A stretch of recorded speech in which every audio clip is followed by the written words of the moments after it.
રાધાકૃષ્ણ ગાંધીને હરાવીને વેંકૈયા નાયડુ ઉપરાષ્ટ્રપતિ બની ગયા છે અને હવે તેઓ 11 ઓગસ્ટના રોજ શપથ ગ્રહણ કરવાના છે।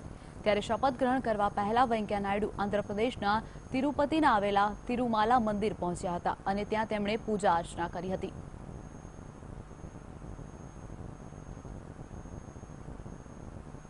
My responsibilities as per the constitution. So I feel really elated that I have been chosen to this august responsibility of Vice President of India. It is all the love and affection of the people of India and the love and affection of the Honorable Prime Minister Sri Narendra Bhai Modi and also the members of Parliament belonging to various parties, cutting across parties. They have all supported me. તો જે રીતે વેંકૈયા નાયડુ ઉપરાષ્ટ્રપતિની ચૂંટણી જીત્યા બાદ પ્રથમ તિરુમાલા મંદિર પહોંચ્યા હતા દર્શનાર્થે, ત્યાં તેમણે પૂજા અર્ચના કરી હતી।